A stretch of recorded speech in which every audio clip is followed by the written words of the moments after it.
પોરબંદરના પૂર્વ ધારાસભ્ય સ્વર્ગસ્થ ભૂરા મુંજા જાડેજાના ધર્મપત્ની હિરલબા જાડેજા ફરી એકવાર વિવાદમાં આવ્યા છે। તેમના પર મિલકત પચાવી પાડવા મામલે કમલાબાગ પોલીસ સ્ટેશનમાં ફરિયાદી દ્વારા ફરિયાદ કરવામાં આવી છે। થોડા સમય પહેલાં અપહરણ તેમજ અલગ અલગ કલમો હેઠળ તેઓ જૂનાગઢ જેલમાં બંધ હતા અને ત્યારબાદ પોરબંદર પોલીસે ટ્રાન્સફર વોરંટના આધારે તેમની ધરપકડ કરી છે।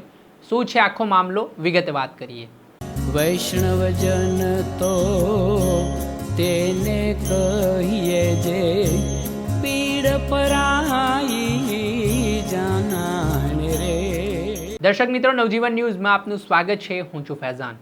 હિરલબા જાડેજા ફરી એકવાર વિવાદમાં આવ્યા છે।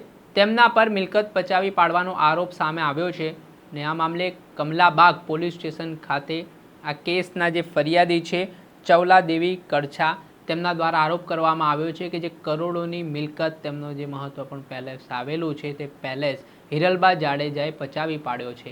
આ ઘટના બાદ કમલાબાગ પોલીસે તપાસ હાથ ધરી હતી અને આ કેસમાં જૂનાગઢ જેલમાં બંધ હિરલબા જાડેજાને ટ્રાન્સફર વોરંટના આધારે તેમની ધરપકડ કરી અને કાયદેસરની કાર્યવાહી હાથ ધરી છે।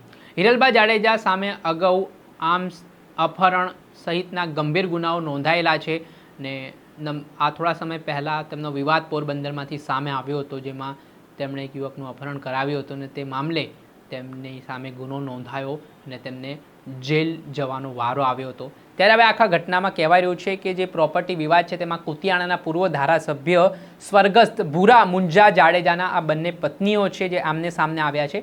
ફરિયાદી ચૌલાદેવી કડછાએ આરોપ કર્યો છે કે જે 13 જેટલા પ્લોટ છે તે ગેરકાયદેસર રીતે હિરલબાએ પચાવી પાડ્યા છે અને અંદાજિત 1865 ચોરસ મીટરના બાંધકામ સહિત અંદાજિત કરોડ રૂપિયાની જમીન પર તેમણે કબજો કરી લીધો છે ને આ ઘટનાના સંદર્ભમાં તેમણે ફરિયાદ આપ્યા બાદ હવે હિરલબા જાડેજાની મુશ્કેલીઓમાં વધારો નોંધાયો છે।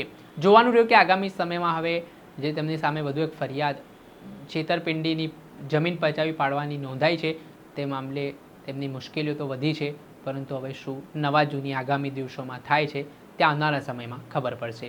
દર્શક મિત્રો, આવા જ વિડીયો જોવા માટે તમારી નવજીવન ન્યૂઝ જોતા રહો, લાઇક કરો અને વધુમાં વધુ શેર કરો।